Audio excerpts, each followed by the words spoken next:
నగరపాలక సంస్థ అధికారుల అశ్రద్ధ అనుకోవచ్చో లేదా ఉన్నతాధికారుల పర్యవేక్షణ లోపం అనుకోవచ్చో రాజమహేంద్రవరంలో చాలా చోట్ల ఇలాంటి మ్యాన్ హోల్స్ నోర్లు తెరుచుకుని వేచి ఉంటున్నాయి. ఎందుకంటే ఎవరు అందులోకి వచ్చి పడతారని చెప్పేసి. స్థానిక ఉమెన్స్ కాలేజ్, ఈ ఉమెన్స్ కాలేజ్ నుండి ఆర్ట్స్ కాలేజ్ వైపు వెళ్లే రోడ్డులో నిత్యం వందలాది బస్సులు, వేలాది మంది విద్యార్థులు తిరిగే ప్లేస్.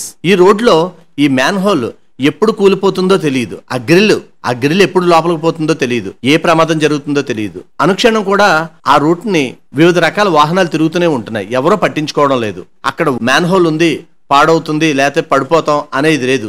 స్పీడ్ గా వెళ్ళిపోతున్నారు. ఆ పిల్లలు కూడా గ్రూపులుగా వెళ్ళిపోతున్నారు. కింద పరిస్థితి చూసుకోవడం లేదు. పొరపాటున ఎవరైనా పిల్లలు అదుపు తప్పి కాలు ఇరుక్కుంటే పెద్ద ప్రమాదమే జరుగుతుంది.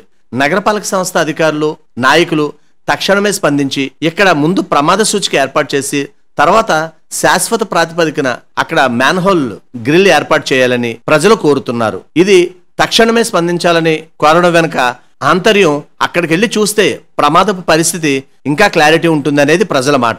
దయచేసి గమనించండి. ఒక ముఖ్య మనవి, మేం ప్రసారం చేసే నిర్లక్ష్యం కార్యక్రమం ఏ ఒక్కరిని అవమానపరచాలని గాని తక్కువ చేయాలని గాని మా ఉద్దేశం కాదు. కేవలం రాజమండ్రి నగరం బాగుండాలని మా ఈ నిర్లక్ష్యం కార్యక్రమం ముఖ్య ఉద్దేశం. ఇలాంటి చాలా ఉన్నాయి, ఇంకా దాచాం కుప్పలుగా.